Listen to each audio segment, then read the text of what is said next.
Stick to the frequency that amplifies these voices, stories, and reports that make the difference. This is Agidigbo News, 88.7 FM, the people's voice.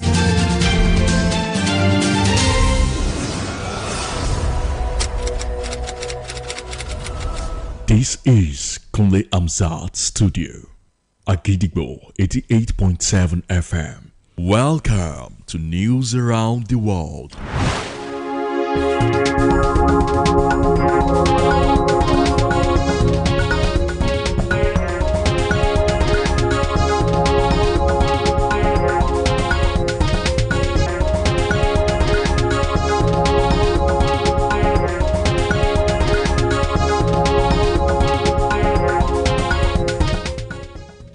Good evening. Welcome to News Around the World on Agidigbo 88.7 FM Ibadan, the most listened to radio station. I am WURAOLA, YUSUFF.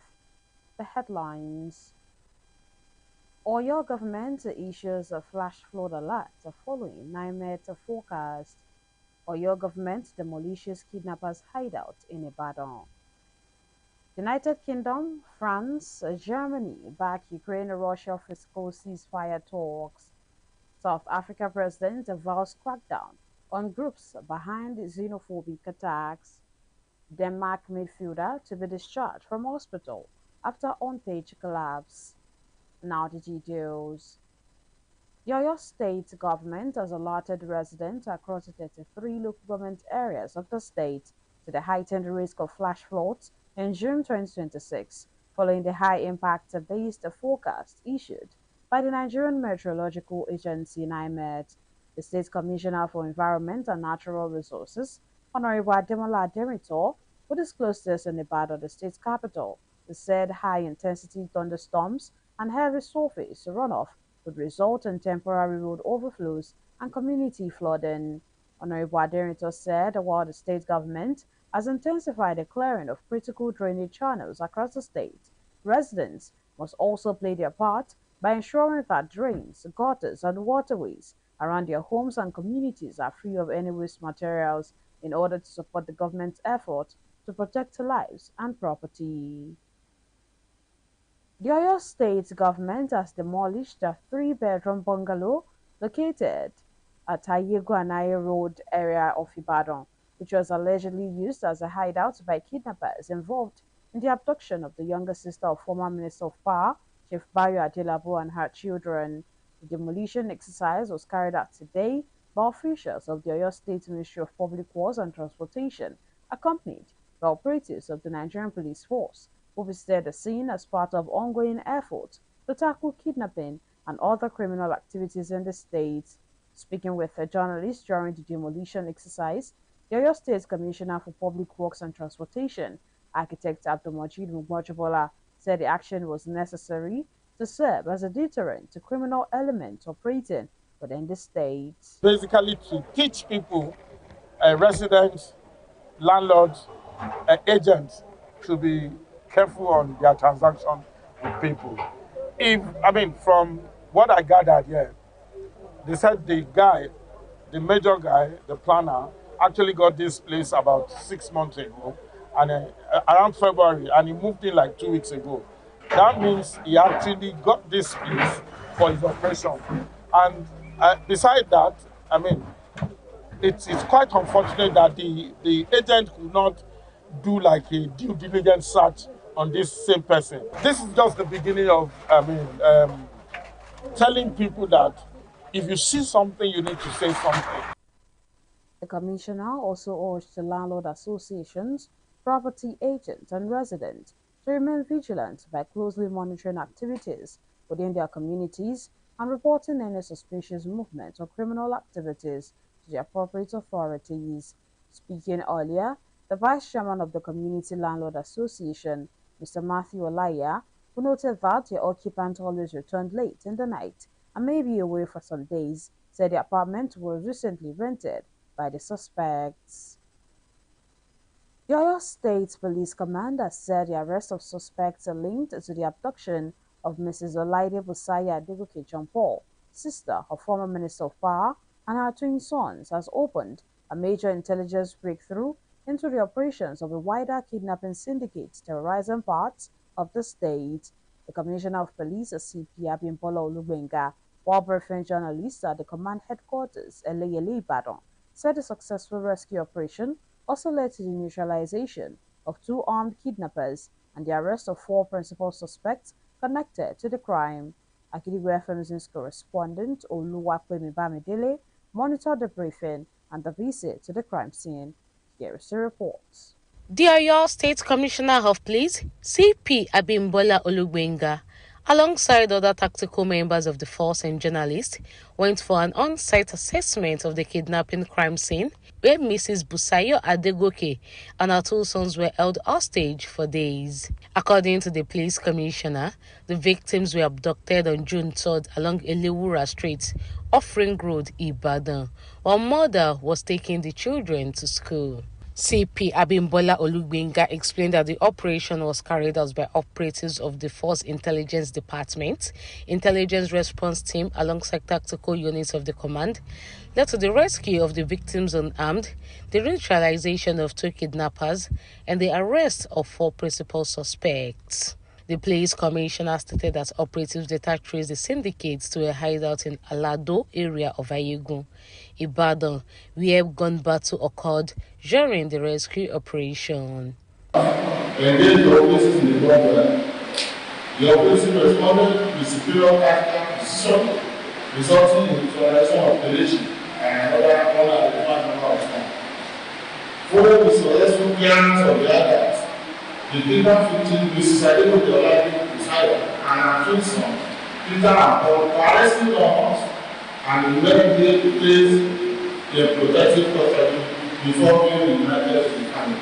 According to the police commissioner, investigations first led to the arrest of Onwale Abolewa, also known as Oloro, whose confession exposed other members of the gang. CP Olubenga added that intelligence gathered from the suspects revealed that the kidnappers had monitored the family's movements and routines weeks before carrying out the abduction. And according to those who we have interviewed, they said they will be hearing what the happenings in the other compound, but they cannot come out. So obviously, what is there is that if you see something, you say something. If they have done that, maybe for a while, we would have been able to arrest them before now. In an interview with the community members, they expressed shock about the situation, stating that they know nothing about the identity of the kidnappers and also the job they do. The gun, what's in the happen? Everybody go inside. I call our landlord people, say, let us go to that place, make I know what has happened there. So we organize our people. Then later, we are seeing some people that road. He say, don't go there. The people then come that place is DSS. CP Olubenga noted that efforts are ongoing to arrest other fleeing members of the syndicate, urging residents to continue supporting security agencies with timely information. Oluwapemi Bamidele, Agidigbo FM News. Access to quality eye care remains a challenge for many Nigerians living with preventable vision problems. However, hundreds of residents in Ibadan have received a new lease of life following the launch of the Ibadan branch of Al-Basar International Foundation, which provided free cataract surgeries, eye screenings, and reading glasses to beneficiaries. The Oyo State government provided an enabling environment for an initiative like America's Specialist Eye Hospital to thrive.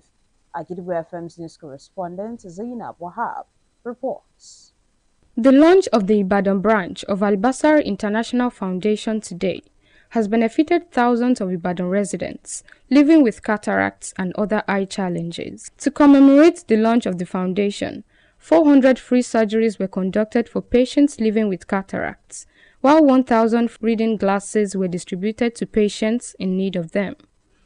Gracing the event was the Olubadan of Ibadan land, Oba Rashidi Adewolu Ladoja. The executive governor of Oyo State, Governor Seyi Makinde, ably represented by the secretary to the state governor, Professor Musbau Babatunde, the Honorable Commissioner for Health, Mrs. Oluwaserimi Ajitumobi. The Olubadan of Ibadan land, in his welcome address, appreciated the Kingdom of Saudi Arabia and Al-Basar Foundation for their initiative in bringing better eye health to Ibadan and Oyo states. I saw a 12 or 13-year-old boy who had never seen in his life. When you see the joy in his eyes when he sees, then you can now say that yes, this man, this foundation has been able to do more than what we have done. On behalf of the Oyo State government, the Health Commissioner, Mrs. Oluwaserimi, stated that the commissioning of the foundation is timely and strategic. Ophthalmic services, promotes early diagnosis and treatment of eye diseases, and support efforts to reduce the burden of avoidable blindness. Beyond serving Oyo State, this facility has the potential to become a regional center of excellence for eye care. With the state-of-the-art facilities and equipment, the establishment promises to bring about accessible eye care and early diagnosis for avoidable blindness. While the eye screening was going on, the Al-Basar International Foundation signed a Memorandum of Understanding with the Christian Blind Mission, CBM, and the Eleta Eye Institute to further strengthen ties with other eye facilities. The foundation presented certificates of appreciation to the Olubadan, the Oyo State government, the Commissioner for Health, and other stakeholders. In an interview with Agidigbo FM News, a beneficiary of the eye cataract surgery appreciated the efforts of the foundation and expressed profound joy at being treated for free. The establishment of the second branch of the foundation in Nigeria further proves that international collaboration leads to improvement in all sectors. Zainab Wahab, Agidigbo FM News. You're welcome.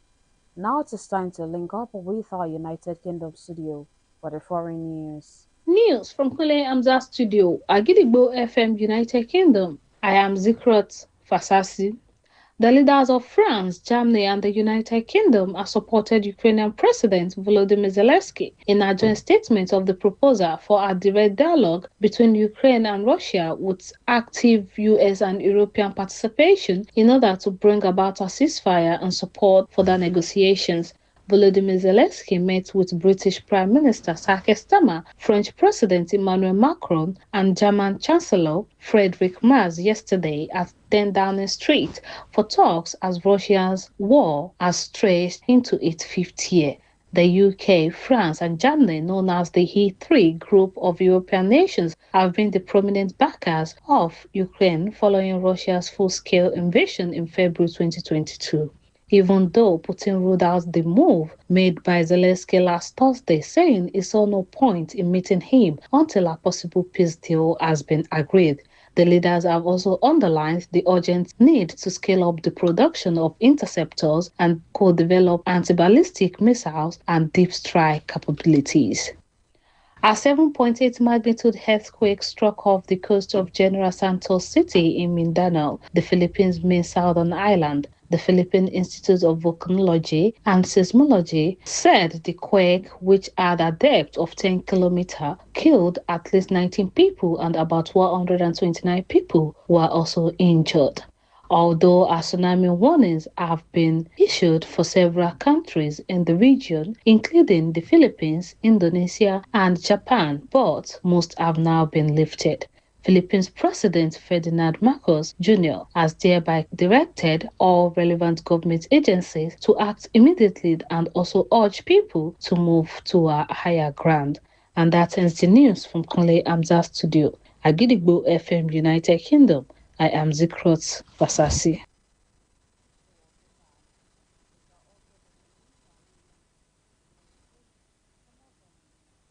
News from Kule Amzat Studio, Agidigbo FM, United States. I am Oluwatosin Sonya. Pope Leo XIV has described war as a painful defeat of negotiations while lamenting the violence and polarization has plunged the world into a profound crisis during a historic peace-focused speech at the Spanish Parliament on Monday. Pope Leo's address to politicians in the Cortes Generales, the first by a pontiff, stressed that peace demands diplomatic courage, ethical responsibility, and for countries to resolve disputes through international law. His remarks come as Israel and Iran trade strikes in the worst escalation of the war since the April truce, and on a day when the Pope met Spain's Prime Minister Pedro Sanchez, who has opposed the United States and Israel's war in Iran. The Pope, who has also been outspoken in his opposition to the conflict, was defended by Sanchez when US President Donald Trump attacked the pontiff for his opposition to the Iran war. Trump has also clashed with Sanchez over Iran. President Cyril Ramaphosa has pledged that South Africa will take firm action against groups responsible for xenophobic violence as anti-immigrant protests continue to damage the country's reputation. He warned citizens against stopping people in public to demand proof of identity, stressing that the enforcement of immigration laws is the sole responsibility of the state. Xenophobic attacks remain a recurring challenge in South Africa, where immigrants are frequently blamed for socio-economic problems such as high unemployment and crime. However, migrant rights advocates argue that these claims are unfair and are often exploited by populist politicians for political gains. Ramaphosa said migrants were being unfairly held responsible for issues rooted in poverty and unemployment. He noted that the government is implementing measures to better manage migration, including stricter enforcement of existing regulations, legislative reforms, and greater cooperation with other countries to address the underlying causes of illegal immigration. And that ends the news from Kule Amzat Studio at Gidigbo FM, United States. I am Oluwatosin Soya. And now in the exciting world of sports. A Denmark midfielder, Christian Eriksen, is expected to be discharged from hospital soon after he collapsed on the pitch during Sunday's friendly between Denmark and Ukraine. The 34-year-old player appeared to grab his chest before falling to the ground in the 65th minute of Sunday's game, which was later abandoned. The Denmark's national team doctor, Morten Bossen, in a statement posted to the Federation's social media said he had spoke with Christian earlier today and that he is doing well and currently with his family in good spirits. The former Manchester United and Tottenham midfielder previously suffered a cardiac arrest and had to be resuscitated on the pitch during Denmark's Euro 2020 encounter with Finland in Copenhagen in June 2021. Meanwhile, neither Denmark nor Ukraine qualified for this summer's FIFA World Cup in the United States, Mexico, and Canada. To wrap up the news this evening, here is a recap of the headlines. Oyo issues a flash flood alert following NIMET forecast. Oyo government demolishes kidnappers' hideout in Ibadan.